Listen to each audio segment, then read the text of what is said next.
Hiya, I hope you're good.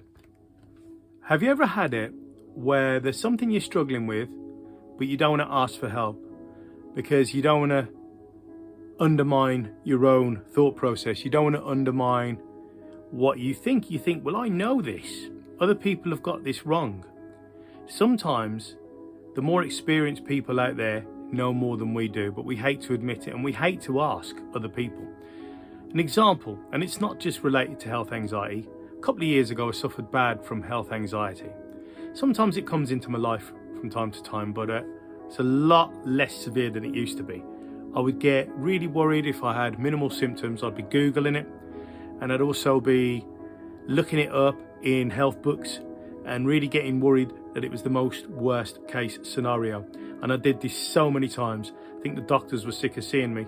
And in my head, I would say to myself, no, they're wrong, I'm right. They don't know, I know. I think in the end, what I had to do to overcome it, even though I get it occasionally, nowhere near as bad, but to overcome it and to be a lot more at peace with myself, and this is with anything, I had to just trust the experts. I had to trust the experts and ask for help. I asked for help and I had a series of counselling about it, and it helped. Now, at first I was too stubborn and didn't want to ask for help. Didn't want to admit that I might be wrong. Thought, no, it's them, it's not me. I was quite paranoid. It took me to ask for help, to speak to someone regarding it, a little bit of counselling, which I don't mind admitting on here. It's my YouTube channel. And also by admitting and letting go of that fear that the doctors have been training for years and years and years. I know sometimes they get things wrong, but it's real minimal time.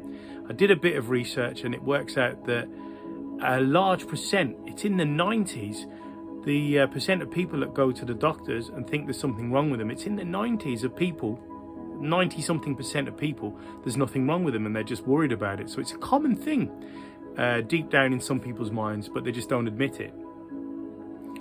I think the best way to tackle it is these people have been training for years and years and years. They're not going to want to get sued by making a mistake and giving you a wrong diagnosis if something's really wrong. They know what to ask you and they know to usually ascertain. I know sometimes, but usually they know how to ascertain if something's wrong with you or not. And there'll be other things with your body. You got to remember, when you Google stuff, don't Google stuff. It's the worst thing you can do. You'll get the worst case scenario in Google. It's always at the top. There's loads of other things, but it won't be in Google, or they'll be further down the list, which is no good if you've got health anxiety of any description. So this is not just a video about health anxiety, but it's about anything. Go to the experts. If there's something that you're trying to master, something you're trying to get your head around, or you need to ask for help, don't be scared to ask for help. Ask for help the way I did.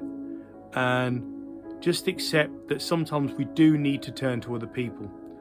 That might not be friends that we know, that might be professionals that can help us. Don't be stubborn. Be humble enough to know that sometimes you can be wrong. Sometimes we do need to turn to other people to resolve these situations. Take care. God bless. Look after yourself. And remember, I would love it if you subscribe to my channel. There's loads of videos on here about motivational stuff and self-development. Also click the bell, like, follow and share. And yeah, welcome to my channel. Take care. God bless.